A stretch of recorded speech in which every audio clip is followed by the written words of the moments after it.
I'm just putting a call into Jim Penman, the famous, fabulous, smart Jim Penman. Are you there, sir? I am here, Jeremy. How are you? Bless you, bless you, bless you. I'm sitting here around the dining room table. Dr. John Bruni, who is an expert.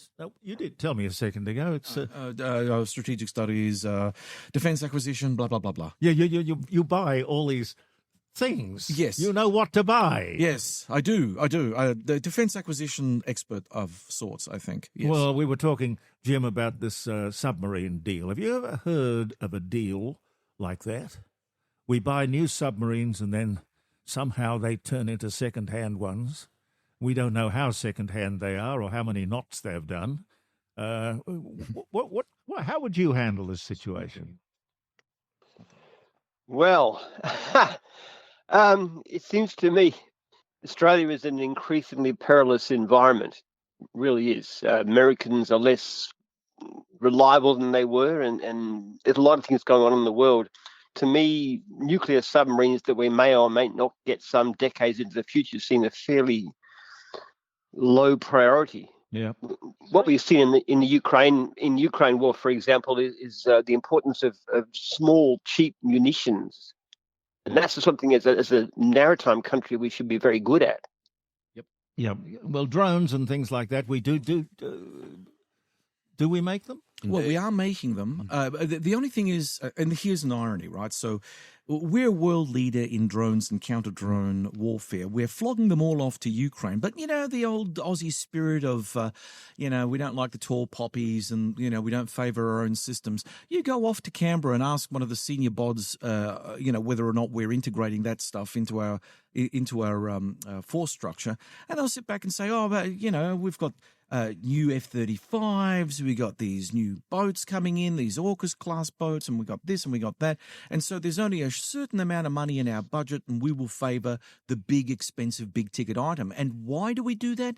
Because buying drones and missiles, as common sense as that may sound to you and I, is not what sells a headline for a politician. A politician wants to be wedded to a big project. It's a legacy thing. I brought AUKUS to fruition. I've got my name on that submarine, or I've got my name on that aircraft, or that big other project that we're thinking about. But if it's about, equipping the Australian Armed Forces with the very thing it needs, which is basically semi-automated or automated drones, whether they be underwater drones or whether they be flying drones, and we are working on something that's really very cool, the Ghost Bat, which is basically, they call it the Loyal Wingman. It's like a robot fighter plane, effectively. So it could double the air power that we could field at any one time once these things roll out. I think more cheaply. Well, yes and no. Let's talk about the economics of things. The economics of modern warfare is expensive because we're always looking for the exquisite system. So if we buy the JSF, the JSF has got a human being. The human being is the computer that drives the cockpit. Now, that's expensive to train. The human pilot is very expensive to train and maintain for the life of him being a pilot. The aircraft itself is a cost on top of that. The maintenance of the aircraft is a cost on top of that. So the whole package, pilot, air crew, aircraft, we don't, these are the hidden costs of the aircraft. When we say, a one JSF will cost, $200 million, that's only the base price. You're not counting in all the other millions of dollars incorporated in JSF. JSF is Joint Strike Fighter. Joint Strike Fighter, otherwise known as the F-35 or the Lightning. Yeah. Oh, God. Jim, is it possible you've built up this incredible empire by being, I've no doubt, being incredibly smart, but you reckon that looking at the government and the way they run everything and the cost of government, you reckon we could franchise out the whole thing and do it more cheaply? Oh, I'd love to. Particularly big sections of the public service. It's just unbelievable what goes on. You drive past, just in the littlest level, drive past an area where they're fixing up the road, and you go there, and there's like 8 people, 2 or 3 holding signs, and it's hard to see any of them actually working. This is government gone absolutely crazy. They're so inefficient. Things like building approvals are just a nightmare. We spend billions of dollars on these bureaucrats, and all they do is slow things down, take months to get anything done. Privatised a lot, I would say. But this is also the employment solution that government has for us. So we Yes. increase the size of government, we increase the size of local bureaucracy, and we think that we can absorb the labour force that way, rather than actually thinking, what does Australia need? What are we good at? And let's double down on all of that to make a lot of money for all of us going forward. We don't think of that, do we? Jim, No. how can we fix it? Oh my goodness, I don't know if we can. You change the population and get another. People are just so enamored of huge government. It just gets worse and worse by the day. We get this strangling bureaucracy at every level. And these people who impose this have no idea of the costs of what they're doing. And they have no idea of efficiency. Even in my own business, if you let loose, inefficiency can rise very fast. And I'm the entrepreneurial owner, but it can happen very, very easily in a public service where nobody's responsible for anything. Our public service could be a third the size that it is now. We would save uncounted billions and billions of dollars if we just had efficient government. But these people have such enormous political power. Who supports the Labor Party? Not the entrepreneurs like me. It's the people who win these feather bedding jobs and the unions with the charging 10 times as much to build anything. It's way, way out of proportion. It's so hard to build anything, to do anything in this country now. It's getting worse. We are really heading towards banana republic status. Well, Paul Keating was right. Can we stop it, or is it too late? Or do we perhaps find somewhere else to live? Or I don't know. A banana republic. A banana republic, maybe. I don't know. I don't know. I'd like to think we could fight back in some way against some of this strangling bureaucracy. I mean, there are certain very slight signs, like here in Victoria, we've got the Labor government, which is an appalling government, is actually relaxing to a little bit the strangling hold of zoning. It doesn't go nearly far enough. But I mean, those kinds of things, just get rid of stuff. Look, a perfect example is the taxi industry, all right? Taxis were controlled by government for decades. You limited the number of taxis. Then people like Uber and Lyft come along and they reduce, take away the government monopoly. You know, you get three things happening. First of all, you get better service, then you get lower prices, and then you get more actual money earned by the people who drive the bloody things. All you got to do to get all those three great benefits is the government to stop interfering, and it applies to everything. Yeah, get out of the way.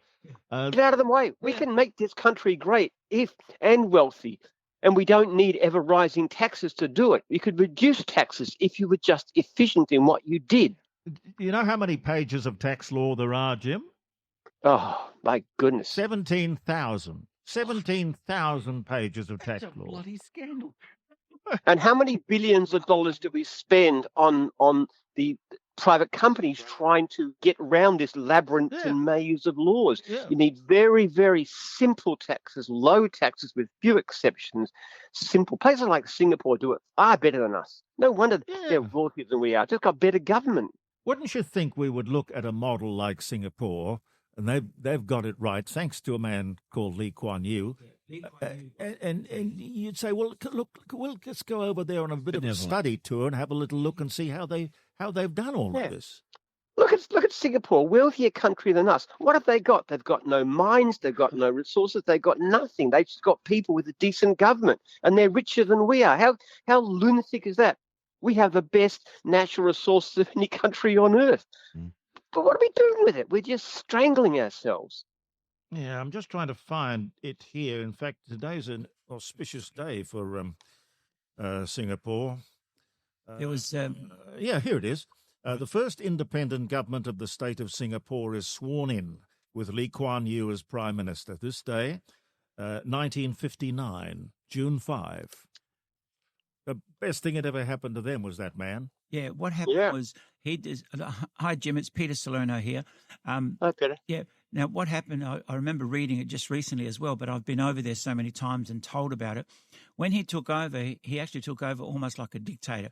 He said, that's it. Every person here is going to have a home. Every person here is going to have so many work days and stuff. So he adopted everything that the world had, right? And he said, we have to be the best, because Malaysia had kicked them out. right? And Malaysia didn't want anything to do with them.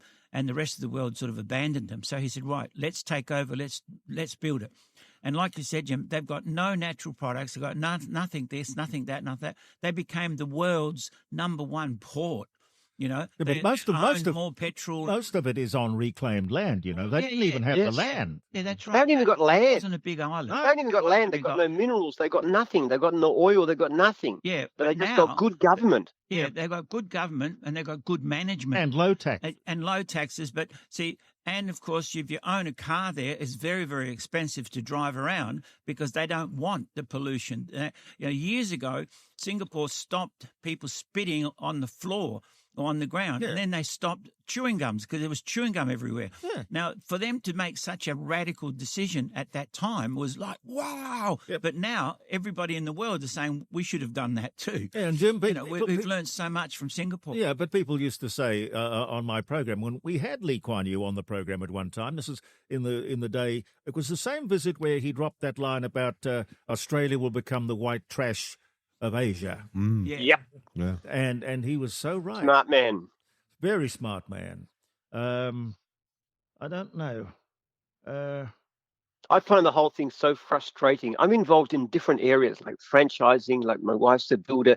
You look at all the, then you look at the employment of staff and stuff. The level of strangling is just going for higher and higher. More and more of the population is just employed by government, which is main role just to stop anybody else doing anything at all. And we can't get anything done. We can't get anything built. It's just so difficult, and it's getting worse by the day. And someone like you would find getting into politics or getting into government enormously frustrating, and you wouldn't be bothered. No, frankly, no. But we need business people is a like lot. you At least there. you got control. We sort of need people like you there, entrepreneurs and people who have started from nothing and built up a big business. They're the sort of people that should be there, or at least advising the politicians. You know, these are the politicians should immediately say, right, who's going to be my advisor? Where am I going to learn from? Yeah, I mean, have a good template and stick to it. Jim, what do you think of Pauline Hanson? Is this a bit of a flash in the pan, or the sign of real hope, something that could come out of? I don't know. I've just been approached by somebody from One Nation with the idea of standing for the upper house, a winnable seat for them. Yeah, do it. No. Actually, what I actually did is I wrote back. This has just happened yesterday. It's a fact. I wrote back to them and I said, "Look at your policies on zoning reform. You don't go far enough." I said, "You get rid of you have a policy to get rid of zoning, and I will give you some support." That's basically my situation. Well, tell me about zoning. Why is zoning such a problem? Because it doubles the price of housing. If you look at a country, look at the people say it's immigration. Garbage. It's not immigration. Look at America. Compare, say, San Francisco with Houston. Same country, same immigration policy. House prices in Houston are about a quarter what they are in San Francisco. What's the difference? Zoning. They just simply don't have zoning. It works fine. You don't need it. It doesn't help. People should be able to build whatever they want to build with very, very minor things, like you don't put an industrial factory in the middle of a residential zone. But apart from that, just build what you want, where you want. Our property prices, our house prices are double what they should be. We could build a decent, good house if you get rid of some of these stupid regulations for about $250,000, all right? Now, make land available for subdivision, cost of the land's maybe $100,000. Like I've got 5 acres, for heaven's sake, which can't be subdivided. This is 5 minutes from the station, all right? Allow those places to be divided. You got the land price might be $100,000, $250,000 to buy the house, $50,000 profit. You got a house for $400,000 instead of paying $1 million. How good is that? New house, nice house. The only thing that stops us is government. Well, in whose interest is it that complicates things in this manner? Well, I think it's often people who are wealthy, and this is one of the problems with getting advice from people who are already wealthy, is they've got different ideas. Like if you're a multi-millionaire, having ever-rising property prices is a good idea. Look, quite frankly, I bought a couple of properties for $3 million, whatever. They'd be now worth $5 million with inflation, but then in actual fact, they're worth over 10. This is from 23 years ago. And so people like myself who've got a lot of money and property do quite well out of this. But the poor sods who are trying to rent houses and buy houses and so forth, are in such a terrible situation. So it's kind of like the government's there saying, okay, we've got these people in need, who need affordable housing, affordable rent, and we've got these multi-millionaires, which is most important. I know, let's screw the ordinary people and help the multi-millionaires become even richer.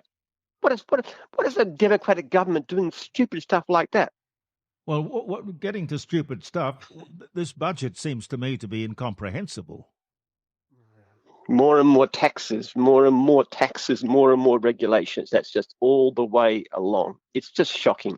Look, I don't necessarily think that negative gearing is a particularly good idea because it's just a way of tax evasion, and it gets people to put all of their resources into property instead of into businesses and so forth. But if you didn't have, but you almost need to, because when you have policies that say let's have the government force up the price of housing higher and higher and higher. If you don't have negative gearing, nobody can afford to rent. The rents become astronomical because there's going to be nobody to rent. So, but if you didn't have the zoning, if house prices were at the level they should be, you wouldn't need negative gearing. It's just a giant tax roll, but it's brought about by these stupid government policies that force up the price of housing and rents in the first place. Yeah, what about the capital gains thing?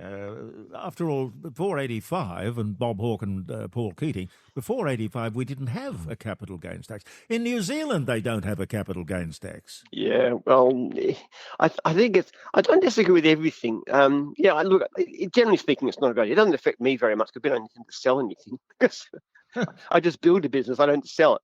But yeah, look, taxes on entrepreneurs are always a very dodgy idea. Yeah, but look, there are certain things that I think they're doing this sensible. For example, the limit on superannuation over $3 million makes sense to me, because if you've got more than $3 million worth of superannuation, you're not really saving for your old age, are you? I mean, I have super, but only because it's a tax thing, nothing to do with security. So I think there's certain things you could clamp down on. Yeah. But I'm just worried about putting a tax on incentive. I'm worried about telling young people that they can't have the opportunity that I had to. I think it's a serious problem. I really do. But the trouble is, the government, there's this urge to spend more and more. We're going to get the money from. They can't get it from ordinary people because they get political backlash. So they say, okay, the entrepreneurs. But yeah, they will cripple the top end of the economy. Well, that brings me to the point we were talking about earlier in the morning. When, as a household, if we looked at the government as being a household, when I run out of money, I stop spending. I can't go into debt. I won't go into debt. So why doesn't the government say, well, this is the pot of money that I've got. That is what I can distribute and spend. I can't do anything once that is gone, so I'll be very careful how I allocate this money. But that's what they very well should do. Yeah. What's really shameful in Australia, 20 years ago we paid off our national debt. Yes. And now we're getting deeper. Look, there are times to go into debt. Like during wartime, when you've got a really dangerous enemy, you've got to go into debt. But in peacetime, in prosperity, you should not be borrowing. It's ridiculous. Government debt's costing us more than Medicare now, and it gets worse by the day. It's just rising and rising in a time of peace. What are we going to do if things get difficult, for heaven's sake? It's crazy. You've got to cut back on spending. There's just got to cut it back. And it was so easy. Just efficiency, basic systems of efficiency, basic systems, getting rid of stupid regulations could cut government spending dramatically without taking anything away from those who really need it. Yeah, but Jim, there's one thing, John here. Jim, when it comes down to that, that's not going to be a politically sexy idea. People want to hear a politician whisper sweet nothings into their ear. That's the reality of our political process, right? So if you end up saying if say, for instance, you're Prime Minister or a Prime Minister aspirant, and you go off to the media and you say, my campaign is that we're not spending any more money on anything. Guess what? We're actually cutting stuff back. And guess what? That's as good as it's going to get. And the rest of it, ladies and gentlemen, it's all up to you and your entrepreneurial senses. Now, to us around the table, it makes perfect sense. It would not sell a vote from here to Timbuktu. Then maybe we're going to get rid of democracy, because if you can't run a country the way you would run a company, that's the way you should run the country. They did do it in the past, though. You know, you get people like Paul Keating come along, and he actually controlled spending. And this is a Labor Party treasurer. And you get Hawke and Keating, and then Howard and Costello. They actually did the hard things, and they actually did pretty well. They managed to hold themselves in long terms in office with much more respect than today. I think the government had the guts they could. I don't know. I just don't see any alternative. I've given up on the Liberal Party. I cannot see the difference.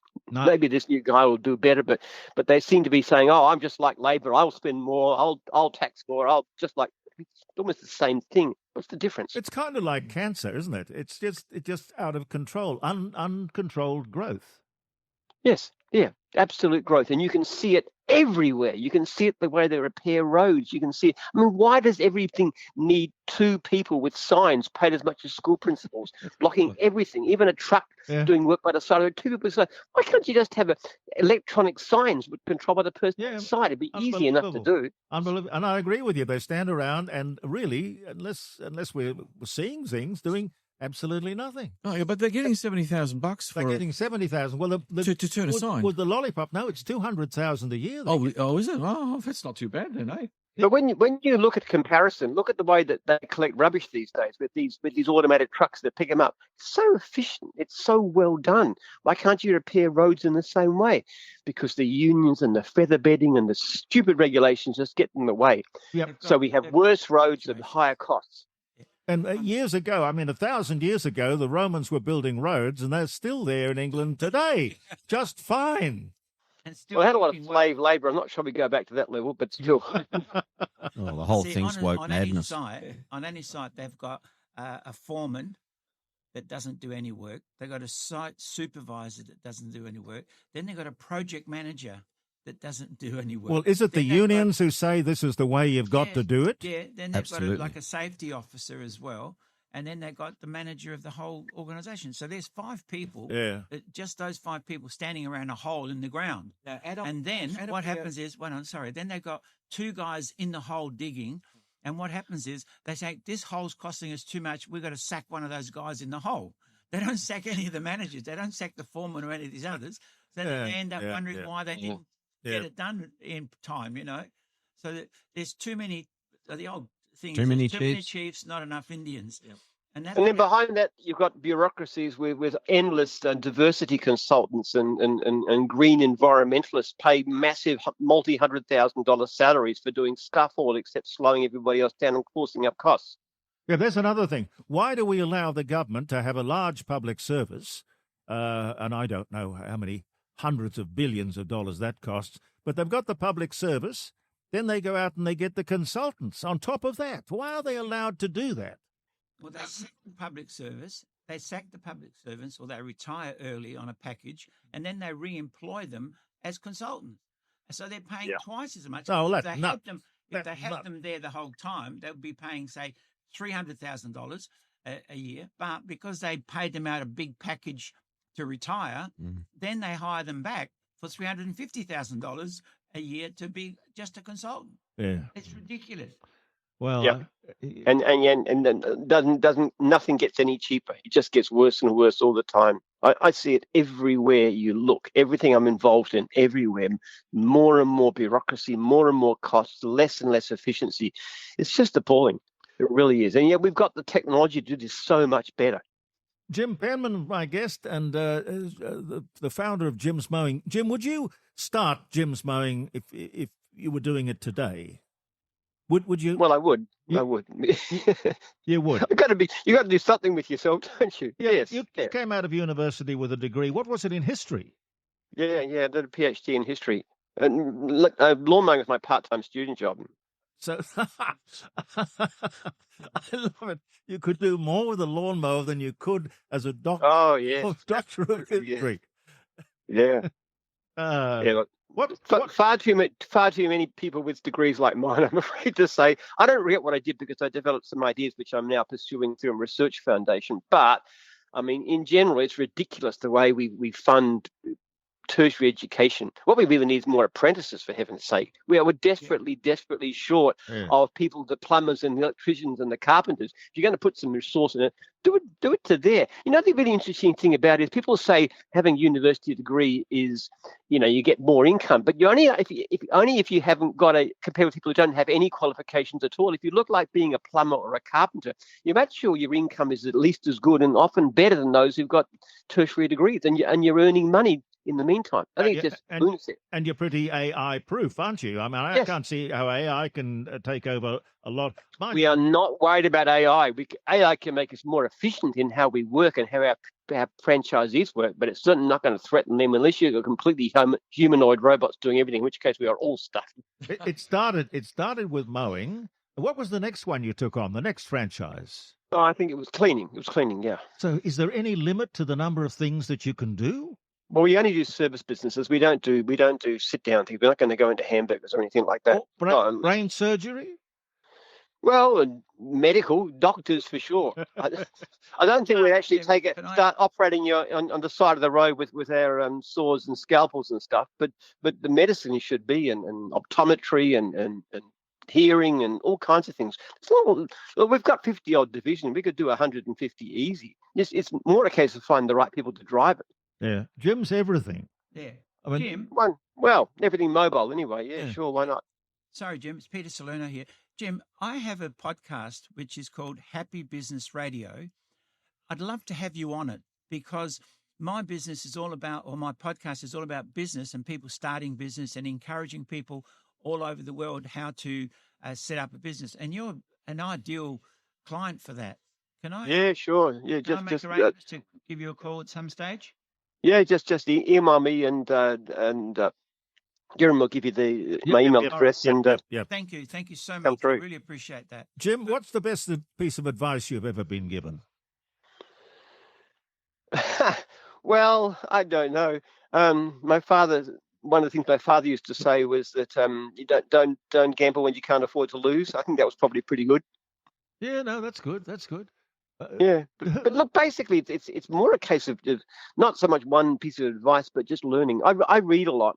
I would read or listen to a couple of books a week, plus endless other articles and stuff. So I'm always learning new things. The thing is, you got to constantly learn and constantly change. Yep. You can never be satisfied. Nothing is ever good enough. They're growing. Our complaint rate's like 99% less than it was, before starting gyms, but we're still working to make that better. You just cannot be good enough. You're always going to be dissatisfied. How can I improve? Every day. How many hours a day do you work?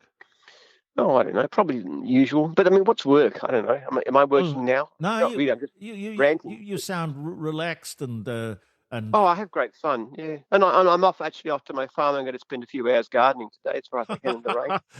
Don't tell me you still push a lawnmower. No, actually, well, I do, and with a hand, I got a hand mower actually. I do it around the farm. I find that's quite good exercise. No weeding and stuff, and chopping firewood and stuff. It's great fun. Did you have a hero when you were growing up, or at uni, or in business? Someone you thought, gee whiz, I'd like to be like that. Oh, I got a lot of people I admire. I really admire Warren Buffett and Charlie Munger, the Berkshire Hathaway guys. They're amazing people, and they're I've just reread a book about their managers called the Buffett CEOs, and it's the fantastic people, very, very ethical, great integrity, decent human beings, great strong relationships, very long-term thinking what's the good of the business in the long term. Don't go for these short-term speculation and stuff. People just go in short term. They want to speculate, get rich quick. Yeah. Jim, churning stocks and so forth. Terrible idea. Jim, I don't know whether you've met Paul Macon or not. Paul, have you met Jim Penman? I think the name rings a bell. I think I've met him in the streets everywhere. I've seen him. Trucks. I've seen him driving a truck. I've seen him in the city in Rundle Mall. I've seen him just about everywhere. Yeah, just about everywhere. Cleaning windows, mowing lawns. Oh, Jim, I hope I'm not insulting you, mate. Minding babies. Oh. The odd thing about it is I'm pretty much incompetent to do anything. I'm a fairly decent lawn mowing contractor, but the rest of it I know nothing about. Well, look, you've made a great success of whatever you've done. What's the very next franchise? Have you got one on the drawing board? Well, we've got there's one just come through, done training for provision of concrete, which is a really really nifty idea. He's got this system for doing a sort of small scale concreting supplies. And that's just the one that's coming up. Jim's towing. We hope to start fairly Jim's soon. towing. Yeah, that's a good one. Yeah, we'd love to start Jim's personal training too. That's one thing. Jim's Healthy is our big thing now. I'm really, really into health and stuff. So we're actually developing at our Murrabak headquarters a healthy cafe and healthy retreats and exercise and diet and stuff. Jim's Healthy, the food. We're going to do frozen food. So these are things planned for the next few months. Well, you could do a podcast, and I imagine that could be enormously successful. If you can fit it in, you've got to find the time. Well, yes, all right. I don't know if that's my skill set, but health is a big thing of mine. I'm 74, and I'm really, really having great fun. I can't believe, listening to your voice, I can't believe you're 75. I mean, you sound. Well, I just did a test on Google, and it reckons I'll probably live to 100, given my, very good health and everything else and activity levels. So I've got a lot to do in the next 20, 25 years. Yep. Oh, exactly. Well. What do you do with your wonderful wealth? I mean, do you drive an expensive sports car? How do you indulge yourself? Scientific research. I'm spending multiple millions of dollars a year on a research foundation, which is developing ways to help people to live healthier and happier lives, actually. Wow. It's run partly through La Trobe University and partly in China now, increasingly setting up. We're developing drugs and treatments of various kinds. We're actually mimicking the effect of mild food restriction, which is very beneficial. And we're looking at ways to do that. What, eating? Also publishing a book, Birth Rate Crisis, which is coming out in October, which is really how to solve the worldwide birth rate crisis. We've got the reasons for it. We've got the solution for it. So a lot of stuff going on. In the old days, you'd have been knighted years ago, wouldn't you? Yeah, knighthood's silly. Imagine being called Sir someone. Going crumbs. Now, if you're actually in the days of the knight and you're carrying a shield and a spear and going around, skewering infidels, it might make more sense, but at the moment it's a bit silly. Jim, it's wonderful to talk to you, as always, and I so admire you. I really do. Oh, thanks, Jeremy. You're an inspiration. Thank you. Thanks, Jim. Jim Penman, ladies and gentlemen. What a man. What a man.